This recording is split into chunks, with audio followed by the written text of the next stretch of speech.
butterflied veal parm by my friend Lori Cummings. This is what the veal chop looks like when you get it. We're going to pound this out, make it flat. But the first part of this is to do what's called Frenching the bone, which means nothing more than taking the meat off of the bone so that the bone's exposed, kind of like a tomahawk steak. Same thing. What's the benefit? Handling, really. Or if you want to eat caveman style, you would grab the bone and kind of eat your meat off of it, but it just looks nice in a fine dining restaurant. It just looks nice.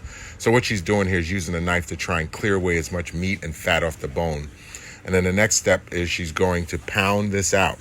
The objective here is, as you can see, she's pounding from the bone away, is to kind of try and flatten this out so it's so thin, not paper thin, but super thin. And if you do it right, at the end, it'll be close to 3 times the size of what it was when we started. Look at that. Look at that chop. You can almost see through it. So the next step is to lightly season with salt and pepper. Now you could do salt, pepper, lemon pepper, garlic powder, onion powder. You know, you can put any kind of Italian seasonings you want on this. But she's just going to keep it simple with these two because she's using seasoned breadcrumbs. I don't really use that often. And when you put Reggiano Parmesan cheese, there's salt content in that you got to take into consideration. Fresh black pepper ground on the spot. Now you're creating the next step, which is going to be flour, egg, breadcrumbs. These are regular seasoned breadcrumbs. We're adding some panko breadcrumbs, which adds an extra level of crunchiness and light flakiness to the end product. That's some fresh grated Romano cheese. You blend all that up, mix that all together with your fingers. That's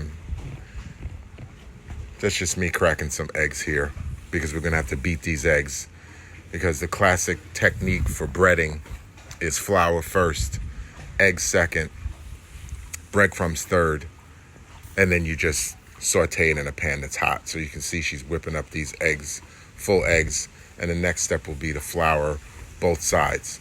So you could either just lay the flour in your pan, or you can do it, extra Italian style, the way she's doing, with some flair and pizzazz, and sift it over it so it's light and fluffy.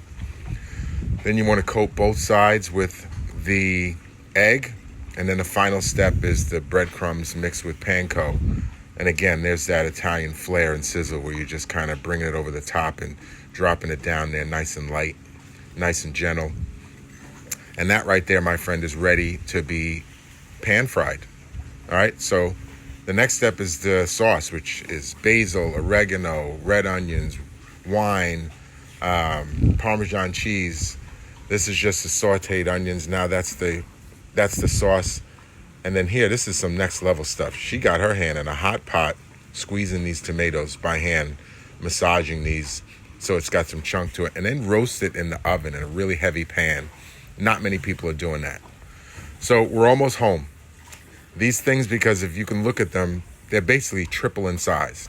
And because how thin they are, I guarantee it's not going to take more than a minute and a half on each side. And you kind of want to undercook just a little because you're still going to go back in the oven on the back end and broil it with the mozzarella. So I can't see that took more than a minute and a half. Final step. Ladle a little of that sauce, that roasted tomato sauce that you saw with the red onions and garlic and tomato paste and oregano. This is fresh mozzarella. You could use shredded mozzarella. You could use paleo mozzarella, whatever you want. Hit that over the top, bing bam style, with some pecorino romano. Put that under the broiler. While that's happening, we're cooking this pasta al dente. For those of you that don't know, al dente means a little firm to the bite.